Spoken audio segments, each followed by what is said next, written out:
गणपतये गजमुखाय नमो नमो गंगाधरसुताय गजमुखाय नमो नमो गंगाधरसुताय गौरीतनयाय गणपतये गुणपतये गजमुखाय Namo Namo गंगाधरसुताय गौरीतनय. That humanity needs to breathe, to balance, to become whole again.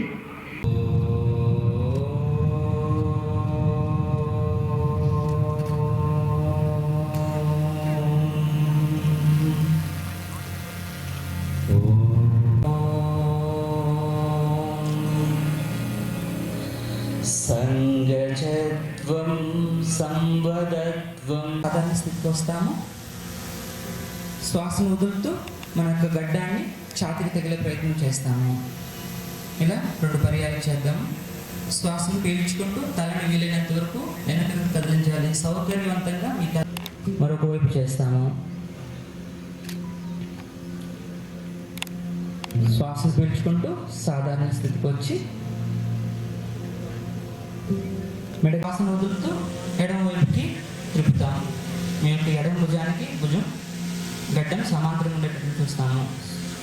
అలా 2 పర్యాలు, కుడికి ఒకసారి ఎడమకు ఒకసారి. నెమ్మది చేటు వేళ్ళు బయట వైపు కొంటూ శ్వాసను పీల్చుకుంటూ శ్వాసను వదులుతూ నెమ్మదిగా చేతులని కిందకి తీసుకొస్తాము. ఇలా 2 పర్యాలు చేద్దాము. శ్వాసను పీల్చుకుంటూ శ్వాసను వదులుతూ నెమ్మదిగా చేతులని కింద వైపు తీసుకొస్తాము. స్కంద చక్ర ప్రాక్టీస్ చేస్తాము. పాదాలను అనుకూలంగా నిలబడాలి. 1 feet డిస్టెన్స్ తీసుకుంటాం. తీసుకొచ్చి మోచేతులతో గుండ్రంగా ఒకే రీతిలో తిప్పుతామన్నమాట. నెమ్మదిగా శ్వాస పీల్చుకుంటూ మోచేతులతో క్లాక్ వైజ్ డైరెక్షన్లో నెమ్మదిగా తిప్పుతాము. శ్వాసను వదులుతూ మీకు కుడివైపు నడుముని తిప్పాలి. ఎడమ చెయ్యి కుడి భుజానికి తగిలే ప్రయత్నం చేయాలి. మీకు సాధ్యమైనంత వరకు సౌకర్యంగా శ్వాసను వదులుతూ నెమ్మదిగా ఎడమ వైపు నడుముని తిప్పుతాము.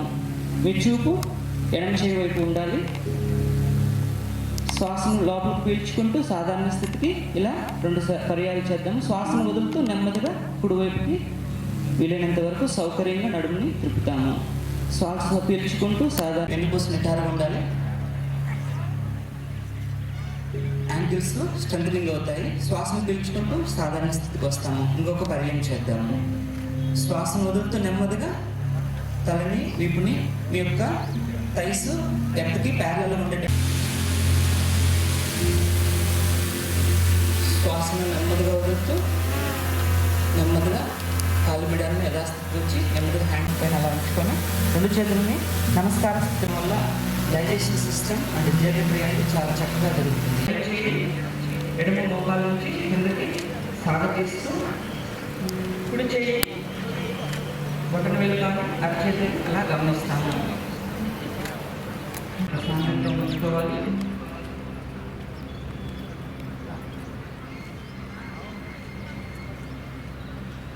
ముందుగా భద్రాసనం మనం చేయబోతున్నాము.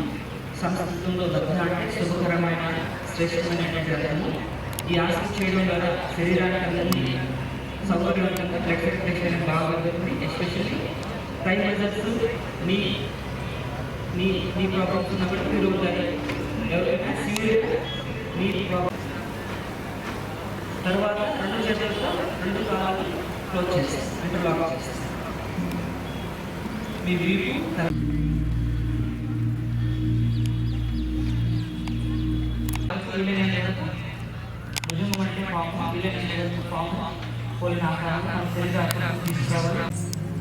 బొటన వేలులోనే చెవులతో క్లోజ్ చేస్తాము. బొటన వేలు చెవులు క్లోజ్ చేస్తాము. చూపుడు వేలు కళ్ళ మీద ఉంచుకుంటాము. మధ్య వేలుని ముక్కు మీద అలా ఉంచుకొని రింగ్ ఫింగర్ అంటే శ్వాస బయటికి వదిలేటప్పుడు తేనెటీగ మాదిరిగా శబ్దం చేస్తాం.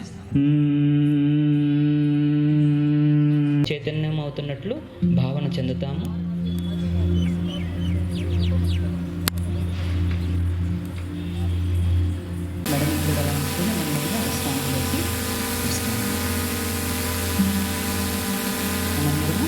చివరిగా సంకల్పం చేసుకొని చేద్దాము. యోగా సంకల్పి ఆరోగ్యం మరియు ఐకమత్యం నెలకొనేలా కంకణబద్ధుడినవుతానని ప్రతిజ్ఞ చేస్తున్నాను.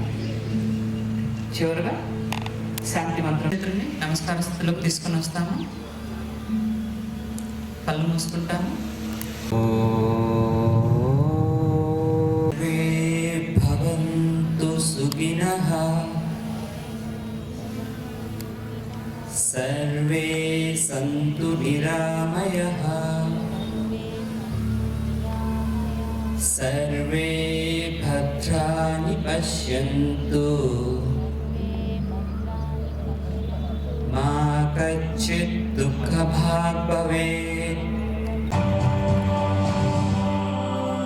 యోగాని మన బ్రాండ్గా, భారతదేశ బ్రాండ్గా తీసుకొచ్చి ప్రధానమంత్రి మోడీ గారు ఈరోజు ప్రపంచ దేశాలకు యోగా అనేది భారతదేశం నుంచే అని చెప్పేసి ఆయన ఈ కార్యక్రమాల ద్వారా ప్రపంచ దేశాలకు తెలియజేస్తున్నారు.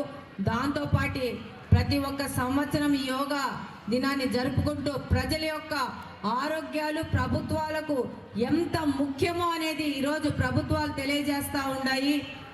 కాబట్టి ఇక్కడ యోగాకు వచ్చిన వాళ్ళందరే కాకుండా కడప నియోజకవర్గంలో ప్రతి ఒక్కరూ, ఆంధ్రప్రదేశ్లో ప్రతి ఒక్కరూ ఒక కొత్త మార్పు దిశగా ముందుకెళ్తూ వాళ్ళ జీవితాల్లో యోగాను కానీ, మెడిటేషన్ కానీ, అలాగనే డైట్లో కూడా వాళ్ళు అనేక మార్పులు తీసుకొస్తూ ఆరోగ్యమైన ప్రజలు, ఆరోగ్యంగా యువత చెడు అలవాట్లను వదిలేసి ముందుకెళ్తారని సంపూర్ణంగా కోరుకుంటూ ఇంత పెద్ద కార్యక్రమాన్ని ఇంత విజయంగా ఏర్పాటు చేసినందుకు కలెక్టర్ గారికి కానీ, అలాగనే కమిషనర్ గారికి కానీ ప్రతి ఒక్కరికి ధన్యవాదాలు తెలియజేసుకుంటూ దీనికోసం మనం అంతర్జాతీయ యోగా దినోత్సవం దేశవ్యాప్తంగా జరుపుకుంటా ఉన్నాం. ఈ కార్యక్రమం ఒక ప్రపంచానికి ఒక అద్భుతమైనటువంటి సందేశాన్ని ఇవ్వబోతోంది. భారతదేశం ప్రపంచంలోనే అత్యంత ఎక్కువ మంది యువతను కలిగి ఉన్నటువంటి దేశం అనేది చాటి చెప్తోంది. అదేవిధంగా ఇక్కడికి వచ్చినటువంటి వాళ్ళు కూడా భారతదేశంలో భవిష్యత్తులో సమాజంలో అతి ముఖ్యమైనటువంటి పాత్ర పోషించే యువత అందరూ కూడా ఇక్కడ ఉన్నారు. మీ అందరూ కూడా రేపొద్దున మీ లక్ష్యాలని సాధించడంలో భాగంగా ముందుకెళ్ళాలంటే ముఖ్యంగా కావాల్సింది ఆరోగ్యం. హెల్త్ ఈజ్ వెల్త్ అనేసి అన్నారు. కాబట్టి ఆ ఆరోగ్యాన్ని పరిరక్షించుకోవాల్సిన బాధ్యత మనందరి మీద ఉంటుంది. ఎప్పుడైతే మనకు ఆరోగ్యంగా ఉంటుందో మనకు కావాల్సినటువంటి లక్ష్యాల్ని సులువుగా మనం ఛేదించడానికి అవకాశం ఉంటుంది. అందుకే వివేకానంద గారే చెప్తారు మనకు, స్వామి వివేకానంద, భారతదేశంలో పాఠశాలలతో పాటు క్రీడాశాలలు కూడా కావాలనేసి 100 సంవత్సరాల క్రితమే ఆయన చెప్పడం జరిగింది. అంటే ఈరోజు మన గత నెల 21వ తారీఖు నుంచి మొదలు పెట్టుకున్నటువంటి ఈ కార్యక్రమం ఈరోజు భారీ ఎత్తున మన జిల్లాలోనే కాకుండా ఆంధ్రప్రదేశ్లో కానీ భారతదేశంలో అలాగే ప్రపంచవ్యాప్తంగా ఈరోజు ఇంటర్నేషనల్ యోగా డేని మనం జరుపుకుంటున్నాము.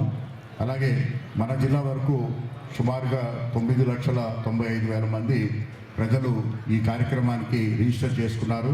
వారందరికీ కూడా ప్రతి గ్రామంలోనూ అలాగే ప్రతి పట్టణంలోనూ వార్డు లెవెల్లో అలాగే వీధి చివరిలో కూడా మనం ఈరోజు ఈ కార్యక్రమాలు జరుపుకుంటున్నాం. అలాగే ఈ పట్టణంతో పాటు ప్రొద్దుటూరు, మైదుకూరు, పులివెందుల, బద్వేలు అలాంటి ప్రాంతాల్లో కూడా ఒక్కొక్క చోట కనీసం 5,000 నుంచి 6,000 మంది హాజరవుతూ ఈ కార్యక్రమాన్ని ఇంత చక్కగా సక్సెస్ చేసినట్టు ప్రతి ఒక్కరికి కూడా నా హృదయపూర్వకమైనటువంటి ధన్యవాదాలు తెలియజేస్తున్నాను.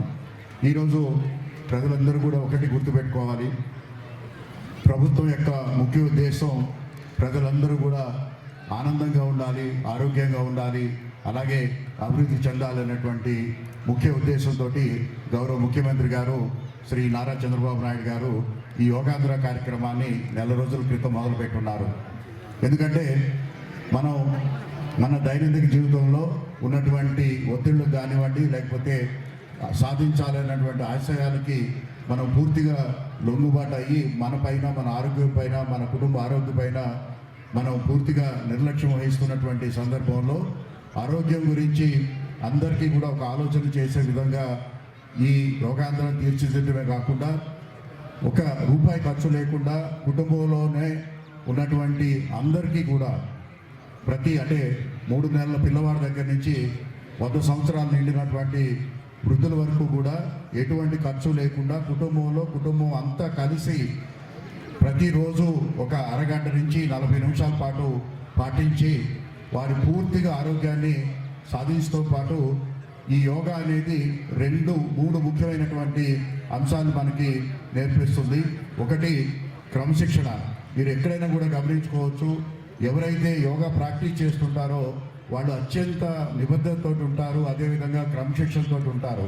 సో అది మనకి తెలియకుండానే యోగా అనేది క్రమశిక్షణ మనకి నేర్పిస్తుంది. అలాగే రెండవది అతి ముఖ్యమైనది ఆరోగ్యం. కేవలం అంటే మనకు ఎక్కడికో జిమ్కో లేకపోతే ఇంకోటి వెళ్ళి 1000 రూపాయలు ఖర్చు పెట్టాల్సిన అవసరం లేదు, లేదా డాక్టర్ దగ్గరికి వెళ్ళి లక్షల రూపాయలు ఖర్చు పెట్టాల్సిన అవసరం లేదు. కేవలం ఇంట్లోనే మన కుటుంబ సభ్యులతో పాటు ఒక అరగంట సేపు ప్రతిరోజు ప్రాక్టీస్ చేసినట్టయితే మన జీవితకాలం ఎటువంటి ఆరోగ్య సమస్య లేకుండా కనీసం 25% అంటే ఇప్పుడు మన ఆరోగ్యం ఇంకొక 20 సంవత్సరాలు మనం హ్యాపీగా మనం జీవించే అవకాశాన్ని కల్పిస్తూ ఉంది. అలాగే మూడవది ముఖ్యమైనటువంటిది, ఈ యోగా అనేది వ్యక్తిగతమైనటువంటి అభివృద్ధికి ఒక సూచనగా పనిచేస్తుంది. ఎవరైతే యోగా ప్రాక్టీస్ చేస్తారో వాళ్ళు మెంటల్గా చాలా అలర్ట్గా ఉంటారు. ఉదయం నుంచి రాత్రి వరకు కూడా ఒకటే విధమైనటువంటి శక్తితోటి పనిచేస్తారు. మనందరికీ కూడా తెలుసు, గౌరవ ముఖ్యమంత్రి గారు ప్రతిరోజు కూడా యోగా ప్రాక్టీస్ చేస్తారు. మీరు ఆయన ముఖంలో ఎప్పుడు కూడా అలసట అనేది మీరు ఎప్పుడు కూడా చూడరు. అంటే యోగా అనేది such a important and powerful tool. మన అందరికీ కూడా ఉదయం అంటే మనకి ఎటువంటి ఖర్చు లేకుండా మన పూర్వీకులు మనకు అందజేసినటువంటి ఒక అద్భుతమైనటువంటి వరప్రసాదని అనుకోవచ్చు. సో అటువంటి గట్టిగా చప్పట్లతో అభినందిద్దామండి. మనం ఈరోజు ఈ ప్లేస్లో అందరం కలిసి ఇంత చక్కగా ఆరోగ్యాన్ని తీసుకుంటున్నామంటే అది కేవలం మన జిల్లా అధికారులు